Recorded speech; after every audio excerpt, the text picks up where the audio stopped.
अस्सलामुअलैकुम दोस्तों, शुरू अल्लाह के नाम से जो बड़ा मेहरबान निहायत रहम वाला है। आज की इस निहायत ही मखसूस वीडियो में हम इंसानियत के अव्वल बाप हज़रत आदम अलैहिस्सलाम की मुक़द्दस दास्तान का आगाज़ कर रहे हैं। इस वाक़े को हमने मुस्तनद किताबों जैसे क़िसासुल अंबिया और तारीख़ तबरी की रोशनी में तैयार किया है ताकि आप तक हक़ और सच पहुँच सके। रब ज़ुल-मलाल ने जब इस कायनात को सजाया तो ज़मीन और आसमान के दरमियान हर मखलूक को पैदा किया। फिर एक वक्त आया जब परवरदिगार ने अपने फरिश्तों के सामने एक निहायत ही अजीमुशान इरादा जाहिर किया कि वो ज़मीन पर अपना एक नायब यानी खलीफा पैदा करने वाला है। जब फरिश्तों ने ये सुना तो उन्होंने निहायत ही अदब के साथ अपनी फ़िक्र का इजहार किया। उन्होंने अर्ज़ किया कि ए रब्बुल आलमीन, क्या तू ऐसी मखलूक पैदा करेगा जो ज़मीन पर जाकर फसाद बर्पा करेगी और एक दूसरे का खून बहाएगी, जबकि हम तेरी हम्द व सना और पाकी बयान करने के लिए मौजूद हैं।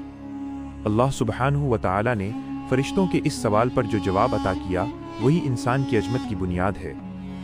रब्बुल इज़्ज़त ने इरशाद फरमाया कि बेशक मैं वो खूब जानता हूँ जो तुम नहीं जानते। इसी के साथ कायनात की सबसे शरीफ मखलूक यानी इंसान की तख्लीक का मरहला शुरू हुआ। अल्लाह रब्बुल इज़्ज़त ने जब इंसान को पैदा करने का फैसला फरमाया तो ज़मीन की तरफ फरिश्तों को भेजा ताकि वहाँ से मिट्टी लाई जा सके। रिवायतों में आता है कि हज़रत इज़राइल अलैहिस्सलाम ने ज़मीन के मुख्तलिफ कोनों से मिट्टी जमा की, जिसमें काली, सफ़ेद, सुर्ख और सख्त व नरम हर तरह की मिट्टी शामिल थी। यही वजह है कि आज आदम अलैहिस्सलाम की औलाद में भी हर रंग और हर मिजाज के लोग पाए जाते हैं। मिट्टी जमा करने के बाद उसे पानी से गूथा गया और एक लंबा वक्त उसे इसी हाल में रहने दिया गया, जिससे वो मिट्टी निहायत ही पुख्ता और गारा बन गई। फिर रब्बुल आलमीन ने उस मिट्टी से हज़रत आदम अलैहिस्सलाम का एक निहायत ही खूबसूरत और बुलंदो बाला पुतला तैयार किया। यह पुतला एक मुद्दत तक जन्नत के दरवाजे पर रखा रहा, जिसे देखकर तमाम मखलूक़ात दंग रह जाती थीं। उस वक्त इब्लीस, जो अपनी इबादत की वजह से फरिश्तों की सफ़ में शामिल हो चुका था, इस पुतले को बड़े हसद और ताज्जुब की निगाह से देखता था। वो उसके खोखले वजूद के अंदर दाखिल होता और बाहर आता और दिल ही दिल में ये गुमान करता कि अगर मुझे इस पर इख्तियार दिया गया तो मैं इसे तबाह कर दूंगा। इब्लीस के दिल में पलने वाला यही हसद आगे चलकर उसकी बर्बादी का सबब बनने वाला था। इस मुक़द्दस पुतले की तैयारी का मरहला मुकम्मल होने के बाद अब वो वक्त करीब था जब इसमें रूह फूंकी जानी थी। अल्लाह ताला ने फरिश्तों को पहले ही खबरदार कर दिया था कि जब मैं इसमें अपनी रूह फूंक दूं और ये मुकम्मल इंसान बन जाए तो तुम सब इसके सामने सजदे में गिर जाना। ये सजदा हज़रत आदम अलैहिस्सलाम की इबादत के लिए नहीं बल्कि खुदा के हुक्म की तामील और इंसान की अजमत का एतराफ़ था। जब उस मुबारका पुतले को एक मुद्दत गुजर गई तो वो वक्त आ पहुंचा जब खालिक कायनात ने उसमें अपनी रूह फूंकने का फैसला फरमाया। जैसे ही रूह हज़रत आदम अलैहिस्सलाम के सर के हिस्से में दाखिल हुई, उनकी आंखें खुल गईं और उन्होंने जन्नत के फलों और वहाँ की अनमोल नेमतों का मुशाहिदा किया। रूह के नीचे उतरते ही उन्हें एक निहायत ही पुरसुकून छींक आई। उस वक्त कुदरत की तरफ से हज़रत आदम के दिल में ये बात डाली गई कि वो अल्हम्दुलिल्लाह कहें, यानी तमाम तारीफ़ें अल्लाह के लिए हैं। जैसे ही उन्होंने ये लफ्ज़ अदा किए, परवरदिगार ने निहायत ही शफ़क़त से इरशाद फरमाया, यरहमुकल्लाह, जिसका मतलब है कि तुम्हारा रब तुम पर रहम फरमाए। यहीं से इंसान और उसके रब के दरमियान रहमत और शुक्र का वो पाक रिश्ता कायम हुआ जो क़यामत तक के लिए मोमिनों की पहचान बन गया। रूह जैसे जैसे बदन के बाकी हिस्सों में फैलती गई, हज़रत आदम अलैहिस्सलाम के जिस्म में हरकत पैदा होने लगी और वो एक जिंदा और जावेद इंसान की शक्ल में उठ खड़े हुए। रब्बुल आलमीन ने उन्हें तमाम फरिश्तों की तरफ रुख करने और उन्हें अस्सलामु अलैकुम कहने का हुक्म दिया। फरिश्तों ने जवाब में वलैकुमुस्सलाम व रहमतुल्लाह अर्ज़ किया और यहीं से हमारी इस्लामी पहचान और सलाम करने की रस्म का आगाज़ हुआ। अभी हज़रत आदम अलैहिस्सलाम ने दुनिया की इस अजीम कायनात में कदम रखा ही था कि अल्लाह सुब्हानहू व तआला ने उन्हें वो मकाम अता किया जो किसी और मखलूक को नसीब न था। रब्बुल इज़्ज़त ने उन्हें तमाम चीज़ों के नाम, उनकी सिफ़ात और उनकी हकीकत का मुकम्मल इल्म अता कर दिया। ये वो इल्मी फ़ज़ीलत थी जिसने इंसान को तमाम मखलूक़ात का सरदार और ज़मीन पर अल्लाह का सच्चा खलीफा बना दिया। अल्लाह सुब्हानहू व तआला ने जब हज़रत आदम अलैहिस्सलाम को इल्म के ज़ेवर से आरास्ता कर दिया तो अब बारी थी फरिश्तों के सामने इंसान की अज़मत को ज़ाहिर करने की। रब्बुल आलमीन ने फरिश्तों को मुखातिब किया और उन तमाम चीज़ों के नाम पूछे जिनका इल्म हज़रत आदम को दिया जा चुका था। फरिश्तों ने निहायत ही आज़ी के साथ अर्ज़ किया कि ऐ परवरदिगार, हमें तो उतना ही इल्म है जितना तूने हमें सिखाया है, बेशक तू ही सब कुछ जानने वाला है। इसके बाद बारगाह इलाही से हुक्म हुआ कि ए आदम, अब तुम इन चीज़ों के नाम और इनकी हकीकत बयान करो। हज़रत आदम अलैहिस्सलाम ने निहायत ही सलीक़े के साथ उन तमाम चीज़ों के नाम और उनकी ख़ुसूसियत बयान कर दी जिन्हें सुनकर फरिश्ते दंग रह गए। ये वो लम्हा था जब कायनात की तमाम मखलूक पर यह साबित हो गया कि अल्लाह ने इंसान को इल्म की बुनियाद पर वो रुतबा अता किया है जो किसी और के हिस्से में नहीं आया, जब हज़रत आदम की इल्मी बरतरी साबित हो गई तो अल्लाह रब्बुल इज़्ज़त ने तमाम फरिश्तों और वहाँ मौजूद इब्लीस को हुक्म दिया कि आदम के सामने सजदे में गिर जाओ। हुक्म मिलते ही तमाम फरिश्ते बिला झिझक सजदे में गिर गए और उन्होंने अल्लाह के हुक्म की तामील की। लेकिन उस महफिल में एक ऐसा भी था जिसके दिल में तकब्बुर और हसद की आग सुलग रही थी, और वो इब्लीस था जिसने सजदा करने से साफ इनकार कर दिया। अल्लाह ताला ने इब्लीस से दरियाफ्त फरमाया कि तुझे किस चीज़ ने रोका कि तूने मेरे हुक्म की तामील नहीं की। इब्लीस ने निहायत ही ढिठाई और तकब्बुर के साथ जवाब दिया कि मैं आदम से बेहतर हूँ, क्योंकि तूने मुझे आग से पैदा किया है और इसे मिट्टी से। उसने अपनी असलियत पर गुमान किया और खुदा के हुक्म के आगे अपनी अक्ल को तरजीह दी। यही वो पहली सरकशी थी जिसने उसे हमेशा के लिए बारगाह इलाही से मरदूद और लानती बना दिया। इब्लीस के इस तकब्बुर और घमंड ने उसे आसमानों की बुलंदी से गिराकर रुसवाई की गहराइयों में धकेल दिया। अल्लाह रब्बुल इज़्ज़त ने उसे हुक्म दिया कि तू यहाँ से निकल जा, क्योंकि तूने मेरे हुक्म की नाफरमानी की है और अब तू रज़्म यानी धुतकारा हुआ है। इब्लीस, जो कभी फरिश्तों का उस्ताद कहलाता था, अपनी अना और ज़िद की वजह से क़यामत तक के लिए लानती करार दे दिया गया। बारगाह इलाही से निकाले जाने के बाद इब्लीस ने अपनी हार मानने के बजाय हठधर्मी दिखाई और अल्लाह से क़यामत तक की मोहलत मांगी। अल्लाह ताला ने उसे मोहलत अता फरमा दी तो उसने चैलेंज करते हुए कहा कि अब मैं आदम की औलाद को उनके सीधे रास्ते से भटकाने के लिए हर मुमकिन कोशिश करूंगा। उसने कसम खाई कि वो इंसान के आगे, पीछे, दाएं और बाएं हर तरफ से हमला करेगा ताकि उन्हें शुक्रगुजार न रहने दे। परवरदिगार ने इब्लीस के इस चैलेंज के जवाब में इरशाद फरमाया कि तू अपनी पूरी ताकत लगा ले, लेकिन मेरे जो मुखलिस बंदे होंगे उन पर तेरा कोई जोर नहीं चलेगा। जो तेरी पैरवी करेंगे मैं उन सब से जहन्नुम को भर दूंगा। इस तरह कायनात में हक और बातिल की वो जंग शुरू हुई जो आज भी हर इंसान के दिल के अंदर जारी है, और इब्लीस इंसान का सबसे बड़ा और खुला दुश्मन बन गया। इब्लीस के निकाले जाने के बाद हज़रत आदम अलैहिस्सलाम को जन्नत के आलिशान बागों में रहने का हुक्म दिया गया। वहाँ की नेमतें, वहाँ के फल और वहाँ का सुकून बेमिसाल था, लेकिन हज़रत आदम वहाँ खुद को तन्हा महसूस करने लगे। वो जन्नत की सैर करते, पर उनके दिल में एक ऐसे साथी की ख्वाहिश पैदा हुई जो उन्हीं की जिन्स से हो, जिससे वो बात कर सकें और अपने दिल का हाल कह सकें। एक रोज़ जब हज़रत आदम अलैहिस्सलाम जन्नत के साये में सो रहे थे तो अल्लाह सुब्हानहू व तआला ने उनकी बाईं पसली से एक निहायत ही हसीन व जमील औरत को पैदा फरमाया। जब हज़रत आदम की आंख खुली तो उन्होंने अपने सिरहाने एक मुक़द्दस हस्ती को बैठा पाया। उन्होंने ताज्जुब और खुशी के साथ उनसे दरियाफ्त किया कि तुम कौन हो और यहाँ कैसे आई हो। उस मुक़द्दस हस्ती ने निहायत ही शीरी आवाज़ में जवाब दिया कि मैं एक औरत हूँ और अल्लाह ने मुझे तुम्हारी तन्हाई दूर करने और तुम्हारे सुकून के लिए पैदा किया है। फरिश्तों ने हज़रत आदम का इम्तिहान लेने के लिए पूछा कि ए आदम, इनका नाम क्या है? हज़रत आदम अलैहिस्सलाम ने जवाब दिया कि इनका नाम हव्वा है, क्योंकि इन्हें एक है जिंदा चीज़ से पैदा किया गया है। अल्लाह रब्बुल इज़्ज़त ने उन दोनों का निकाह फरमाया और जन्नत को उनका मस्कन बना दिया। इरशाद हुआ कि ए आदम, तुम और तुम्हारी बीवी इस जन्नत में चैन व सुकून के साथ रहो और यहाँ की तमाम नेमतों से लुत्फ उठाओ। जन्नत की हर चीज़ उनके लिए मुबाह थी और वहाँ न कोई गम था, न कोई तकलीफ और न ही भूख प्यास का कोई खौफ। लेकिन जहाँ अल्लाह ने उन्हें बेशुमार नेमतें अता फरमाईं, वहीं एक आजमाइश भी उनके सामने रखी। रब्बुल आलमीन ने जन्नत के एक मखसूस दरख्त की तरफ इशारा करके फरमाया कि इस एक पेड़ के करीब मत जाना, वरना तुम्हारा शुमार जालिमों में होने लगेगा। ये हुक्म एक इम्तिहान था ताकि इंसान की इताअत को परखा जा सके, और यहीं से हज़रत आदम की ज़िंदगी का एक नया और नाजुक मोड़ शुरू हुआ।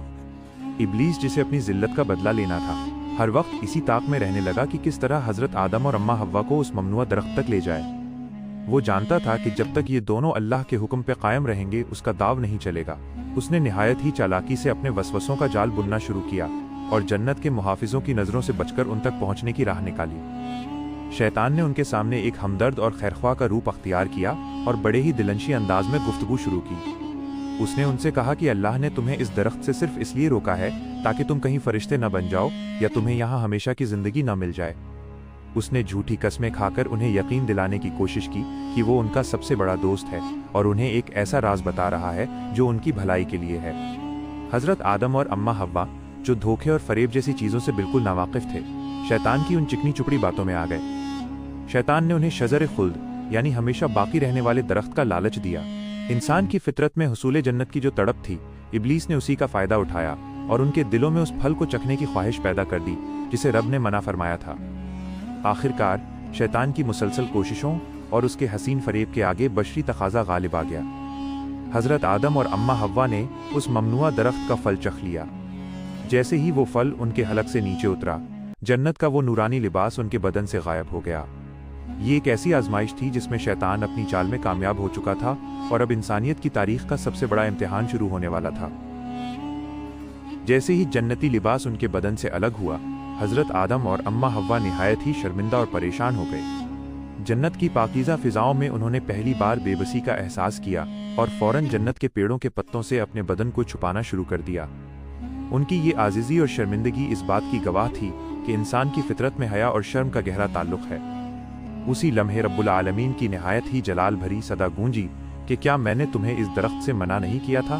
اور کیا میں نے تمہیں خبردار نہیں کیا تھا کہ شیطان تمہارا کھلا دشمن ہے؟ اللہ کا یہ سوال اعتراض کے لیے نہیں، بلکہ انسان کو اس کی غلطی کا احساس دلانے کے لیے تھا۔ حضرت آدم علیہ السلام نے اس وقت اپنی غلطی کو فوراً تسلیم کیا اور خدا کے سامنے سر جھکا دیا۔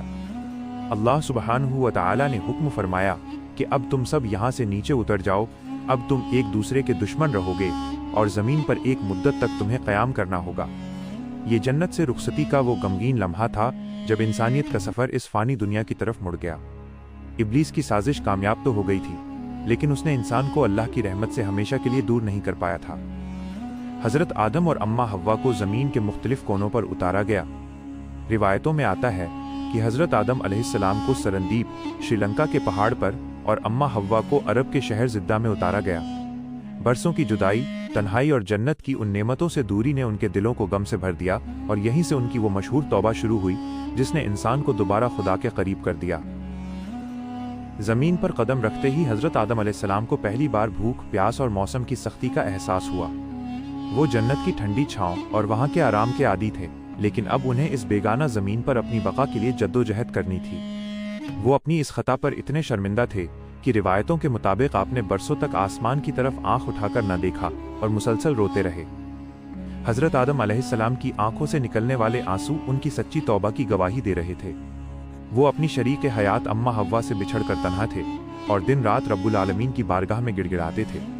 اسی دوران اللہ سبحانہ و تعالیٰ کو اپنے بندے کی عاجزی پر رحم آیا اور رب العزت نے حضرت آدم کے دل میں توبہ کے وہ مقدس کلمات ڈالے جو قرآن میں بھی ذکر ہوئے ہیں۔ وہ کلمات تھے: اے ہمارے رب، ہم نے اپنی جانوں پر ظلم کیا، اور اگر تو نے ہمیں معاف نہ فرمایا اور ہم پر رحم نہ کیا تو یقیناً ہم تباہ ہونے والوں میں سے ہو جائیں گے۔ جیسے ہی حضرت آدم نے یہ الفاظ نہایت ہی صدق دل سے ادا کیے، اللہ تعالیٰ کی رحمت جوش میں آئی اور ان کی توبہ قبول فرما لی گئی۔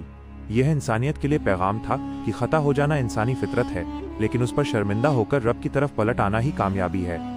توبہ کی قبولیت کے بعد اللہ تعالیٰ نے حضرت آدم اور اماں حوا کی ملاقات کا ذریعہ پیدا فرمایا۔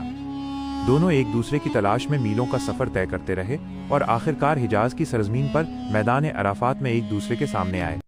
برسوں کی جدائی کے بعد جب ان کی نظر ایک دوسرے پر پڑی تو ان کی خوشی کی کوئی انتہا نہ تھی، اور انہوں نے اللہ کا شکر ادا کیا کہ اس نے انہیں دوبارہ ایک کر دیا۔ زمین پر ایک ساتھ زندگی گزارنے کا آغاز ہوتے ہی حضرت آدم علیہ السلام کو دنیاوی ضرورتوں کا سامنا کرنا پڑا۔ اللہ سبحانہ و تعالی نے حضرت جبریل علیہ السلام کو زمین پر بھیجا تاکہ وہ انسانیت کے پہلے نبی کو زندگی بسر کرنے کے طریقے سکھا سکیں۔ حضرت جبریل علیہ السلام اپنے ساتھ جنت سے گیہوں کے دانے لائے اور حضرت آدم کو زمین جوتنے، بیج بونے اور فصل کاٹنے کا مکمل طریقہ سکھایا۔ حضرت آدم علیہ السلام نے پہلی بار اپنے ہاتھوں سے محنت کی، چکی پیسی اور روٹی تیار کی۔ جب انہوں نے پہلی روٹی کا نوالا لیا تو انہیں احساس ہوا کہ دنیا کی رزق کتنی محنت اور مشقت کے بعد حاصل ہوتی ہے۔ اللہ تعالیٰ نے انہیں آگ کا استعمال، لوہے کا کام اور لباس سینے کے ہنر بھی سکھائے تاکہ وہ اور ان کی اولاد ایک تہذیب یافتہ زندگی بسر کر سکیں۔ وقت گزرنے کے ساتھ ساتھ حضرت آدم اور اماں حوا کی نسل کا آغاز ہوا۔ اللہ کی حکمت کے مطابق اماں حوا کو ہر بار جڑواں بچے پیدا ہوتے تھے جن میں ایک لڑکا اور ایک لڑکی ہوتی تھی۔ شریعت آدمی کے مطابق ایک حمل کے لڑکے کا نکاح دوسرے حمل کی لڑکی سے کیا جاتا تھا تاکہ انسانی نسل آگے بڑھ سکے۔ حضرت آدم علیہ السلام اپنی اولاد کو نہایت ہی محبت اور دین کی تعلیم کے ساتھ پروان چڑھانے لگے۔ جوں جوں آبادی بڑھنے لگی، حضرت آدم علیہ السلام نے اپنی اولاد کو اللہ کی توحید اور شیطان کی دشمنی کے بارے میں بار بار آگاہ کیا۔ انہوں نے انہیں جنت کے واقعات سنائے اور اس ممنوعہ درخت کی کہانی بھی سنائی تاکہ ان کی اولاد شیطان کے وسوسوں سے محفوظ رہ سکے۔ لیکن اسی دوران ان کے دو بیٹوں حابیل اور قابیل کے درمیان ایک ایسا واقعہ پیش آنے والا تھا جس نے زمین پر پہلی بار غم اور اندوہ کی لہر دوڑ دی۔ حابیل اور قابیل حضرت آدم علیہ السلام کے وہ دو بیٹے تھے جن کے مزاج میں زمین آسمان کا فرق تھا۔ حابیل نہایت ہی نیک سیرت، اللہ سے ڈرنے والا اور فرمانبردار تھا، جبکہ قابیل کے مزاج میں ضد، سختی اور انا کوٹ کوٹ کر بھری تھی۔ جب ان کے نکاح کا مسئلہ درپیش آیا تو اللہ کے حکم کے مطابق قابیل کو اس لڑکی سے نکاح کرنا تھا جو حابیل کے ساتھ پیدا ہوئی تھی، لیکن قابیل اپنی ضد پر اڑ گیا۔ اس اختلاف کو دور کرنے کے لیے حضرت آدم علیہ السلام نے دونوں کو مشورہ دیا کہ تم اللہ کی راہ میں اپنی اپنی قربانی پیش کرو، جس کی قربانی قبول ہوگی وہی حق پر مانا جائے گا۔ حابیل جو بھیڑ بکریوں کا چرواہا تھا، اس نے اپنے ریوڑ سے سب سے بہترین اور تندرست دمبا قربان کیا۔ وہیں قابیل جو کھیتی باڑی کرتا تھا، اس نے نہایت ہی گھٹیا اور سڑی گلی اناج کی فصل قربانی کے لیے پیش کر دی۔ اللہ سبحانہ و تعالی نے حابیل کی نیت اور اس کی تقوی کو دیکھتے ہوئے اس کی قربانی کو قبول فرمایا، اور آسمان سے ایک نورانی آگ آئی جس نے حابیل کی بھیڑ کو سمیٹ لیا۔ قابیل کی قربانی وہیں کی وہیں دھری رہ گئی۔ اپنی اس ذلت اور ناکامی کو دیکھ کر قابیل کے دل میں حسد اور نفرت کی آگ بھڑک اٹھی۔ اس نے اپنے بھائی حابیل کو دھمکی دیتے ہوئے کہا کہ میں تجھے قتل کر دوں گا۔ حابیل نے نہایت ہی شرافت اور عبادت گزاری کے ساتھ جواب دیا کہ اللہ صرف پرہیزگاروں کی ہی قربانی قبول کرتا ہے، اور اگر تو مجھے قتل کرنے کے لیے ہاتھ اٹھائے گا تو میں تجھ پر ہاتھ نہیں اٹھاؤں گا۔ لیکن شیطان نے قابیل کے ذہن پر قبضہ کر لیا تھا۔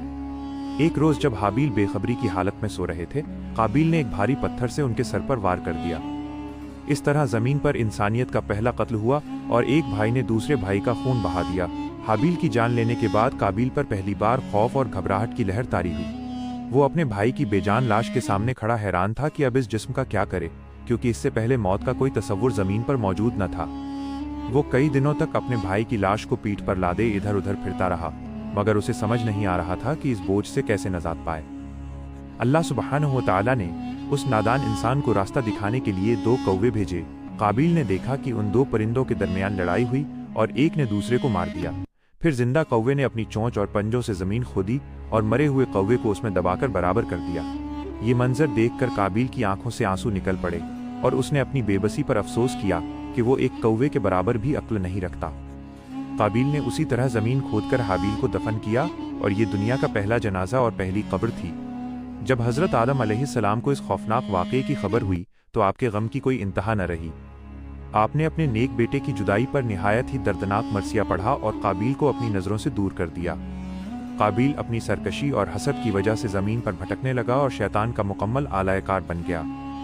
اپنے نیک بیٹے کے غم میں ڈوبے حضرت آدم علیہ السلام کو اللہ نے پھر ایک اور بیٹا عطا فرمایا، جن کا نام شیس رکھا گیا۔ شیس کے معنی ہے اللہ کا تحفہ، اور یہی وہ بیٹے تھے جو حضرت آدم کے علم اور نبوت کے وارث بنے۔ حضرت آدم علیہ السلام نے اپنی زندگی کے آخری سالوں میں حضرت شیس کو تمام مقدس راج اور آنے والے وقت کی پیشین گوئیاں سکھائیں تاکہ انسانیت کا نور باقی رہ سکے۔ حضرت آدم علیہ السلام کی عمر مبارک جب اپنی آخری منزلوں کی طرف بڑھنے لگی تو ایک نہایت ہی دلچسپ واقعہ پیش آیا۔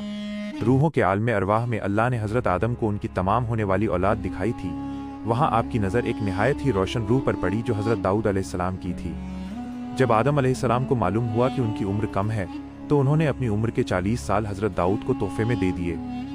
جب آپ کی عمر کے 960 سال مکمل ہوئے اور ملک الموت یعنی روح قبض کرنے والا فرشتہ حاضر ہوا تو حضرت آدم علیہ السلام نے فرمایا کہ ابھی تو میری عمر کے 40 سال باقی ہیں۔ وہ بھول چکے تھے کہ وہ سال انہوں نے حضرت داؤد کو عطا کر دیے تھے۔ اسی واقعے کی طرف اشارہ کرتے ہوئے کہا جاتا ہے کہ انسان بھول جاتا ہے، کیونکہ اس کے باپ یعنی آدم علیہ السلام سے بھی یہ نسیان بھول ہوئی تھی، مگر بعد میں آپ نے اللہ کے فیصلے کو تسلیم کر لیا۔ حضرت آدم علیہ السلام نے اپنی وفات سے پہلے اپنے صالح بیٹے حضرت شیس علیہ السلام کو اپنے پاس بلایا اور انہیں نہایت ہی قیمتی وصیتیں کیں۔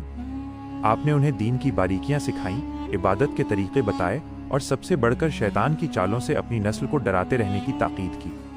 آپ نے فرمایا کہ دنیا ایک مسافر خانہ ہے اور اصل ٹھکانہ وہی جنت ہے جہاں سے ہم آئے ہیں، لہٰذا نیک اعمال کے ذریعے وہاں پہنچنے کی تیاری کرنا۔